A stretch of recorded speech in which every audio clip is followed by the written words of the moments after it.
Hello everyone, welcome to IAS help desk. मैं हूं ए खान और आज मैं डिस्कस करने जा रहा हूं एक इम्पॉर्टेंट करंट अफेयर का टॉपिक जिसका टाइटल है मास वेस्टिंग। ये घटना चाइना के सदर्न रीजन यानी तिब्बत में हो रहा है और इसका इफेक्ट किस तरीके से इंडिया में आम लोगों की जिंदगी पे होगा ये हम डिटेल में एग्जामिन करेंगे। जैसा कि आप इस इमेज में देख पा रहे हैं कि मास वेस्टिंग हो रहा है। एक जर्नल पब्लिश की गई है हाल ही में जिसका नाम है rock mechanics and Jio technical engineering.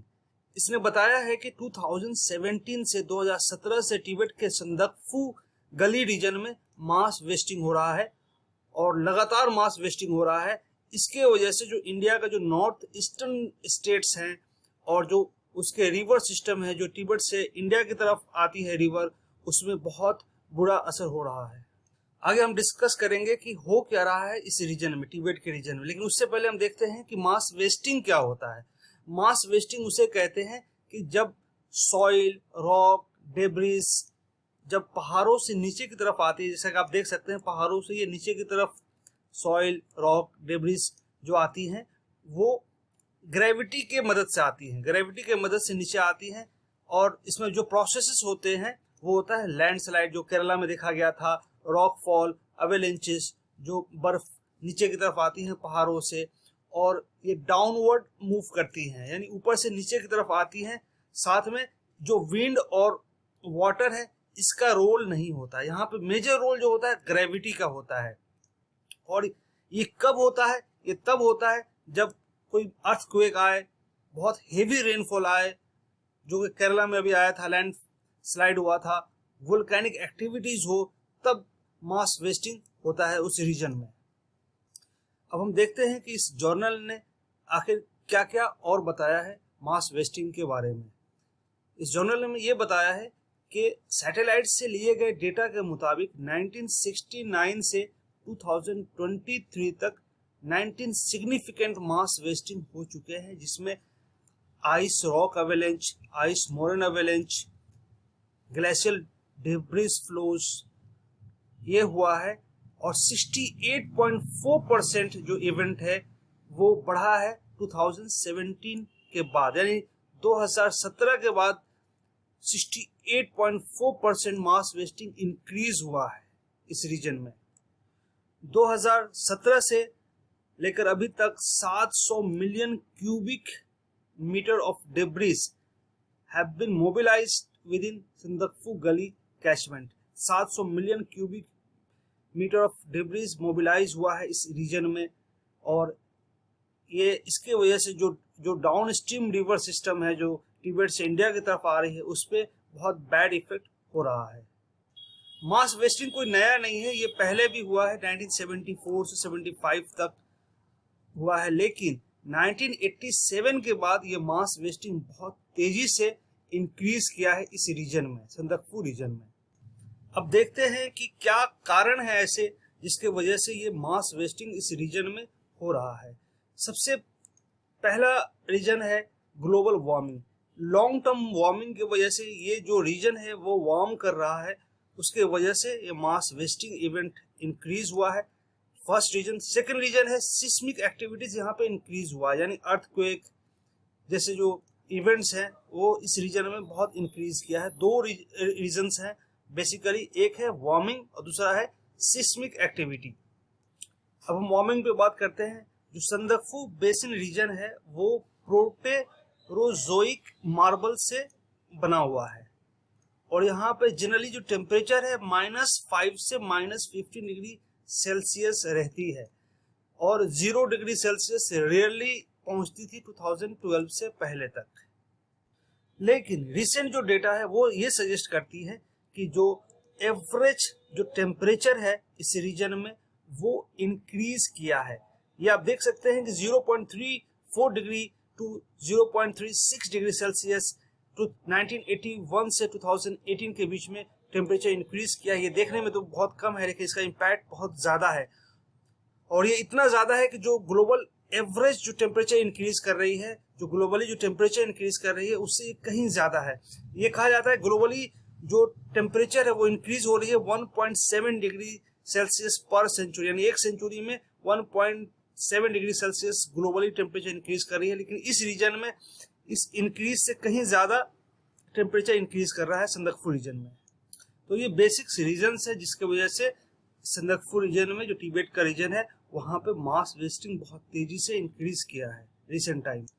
अब हम देखते हैं कि किस तरीके से अलग अलग इम्पैक्ट हो रहा है इस मास वेस्टिंग की वजह से। जो तिब्बत रीजन में हो रहा है उसका इम्पैक्ट इंडिया में क्या है। पहला सबसे बड़ा इम्पैक्ट है वो है फ्लैश फ्लड का, यानी कि जो सैंगपो रिवर है वहाँ पे मास वेस्टिंग हो रही है। सैंगपो रिवर को इंडिया में सियांग रिवर कहते हैं, जो अरुणाचल प्रदेश में इसका नाम सियांग रिवर हो जाता है।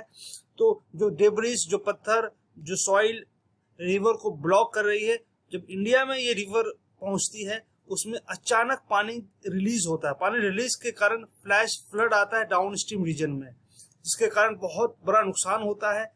2000 में सैंगपो रिवर के वजह से बहुत बड़ा फ्लैश फ्लड आया था अरुणाचल प्रदेश में, असम में, जिसमें बहुत जिंदगियों को तबाह किया इसने, प्रॉपर्टी को नुकसान किया और लॉन्ग टर्म इंफ्रास्ट्रक्चर को इसने डैमेज किया। और क्या इम्पैक्ट है मास वेस्टिंग के रिवर पे वो देखते हैं। जो मास वेस्टिंग होता है तो रिवर में डेब्रिस जमा हो जाते हैं, रॉक, मिट्टी बहुत ज़्यादा जमा हो जाता है। इसके वजह से क्या होता है कि रिवर का जो कोर्स है वो चेंज होने के बहुत चांसेस होते हैं, स्पेशली मॉनसून रीजन में जब फ्लड आता है। यानी कि जो मेजर जो इसका कोर्स है, यानी जो इसका जाने का जो रास्ता है, जिस रास्ते से जा रही है वो रास्ता कई बार चेंज हो जाता है, वो लेफ्ट या राइट की तरफ मूव कर जाती है और जो सेम उसका जो रूट था उसको वो बदल देती है। रिवर डायनामिक्स चेंज होता है, इसके वजह से इकोलॉजिकल इम्पैक्ट होते हैं। यानी जिस रीजन में रिवर फ्लो कर रही थी वहाँ पे बहुत सारे पेड़ पौधे, जीव जंतु, फ्लोरा फौना होंगे, तो उनको नुकसान पहुंचता है अगर रिवर का कोर्स चेंज होता है। तो साथ में एग्रीकल्चर को नुकसान होता है, ड्रिंकिंग वाटर के लिए जो रिवर का यूज किया जाता है वहाँ पे नुकसान होता है डाउन स्ट्रीम एरियाज में।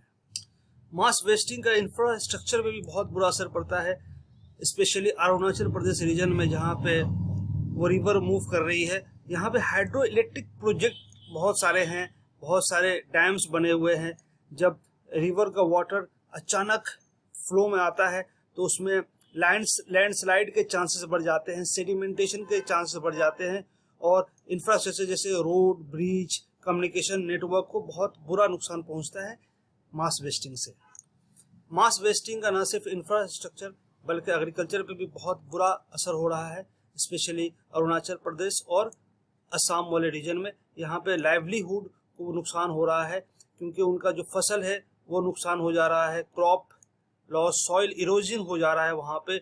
और सबसे बड़ी बात यह है कि जो फसल का एरिया जहाँ पे एग्रीकल्चर होता है वहाँ पर फ्लड के कारण जो डेब्रिज हैं, यानी मिट्टी में जो बड़े बड़े पत्थर हैं, वो आके उनके जो खेतों में वो भर जा रहे हैं, जिसकी वजह से उनकी फर्टिलिटी है वो नुकसान हो रहा है और प्रोडक्टिविटी पे बहुत बुरा असर पड़ रहा है।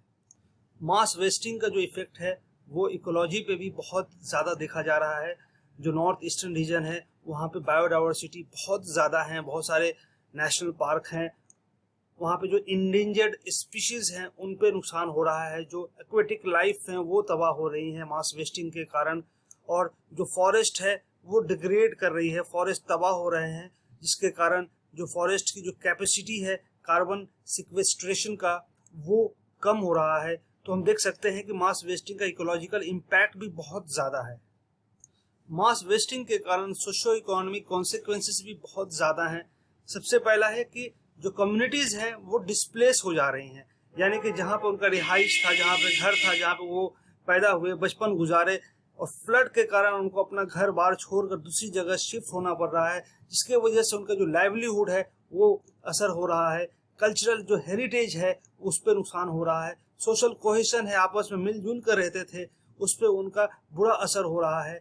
साथ में इकोनॉमिक लॉस तो हो ही रहा है, एग्रीकल्चरल के लॉस हो रहे हैं, डिजास्टर मैनेजमेंट के जो कॉस्ट हैं वो इंक्रीज हो रहे हैं फ्लड को मैनेज करने के वजह से। तो सोशल इकोनॉमिक कॉन्सिक्वेंसेस बहुत ज़्यादा है इस मास वेस्टिंग की वजह से। तो यहाँ पे हमारा मास वेस्टिंग का टॉपिक कंप्लीट होता है। अगर आपको हमारा वीडियो पसंद आए तो please like, share and subscribe our channel. Thank you.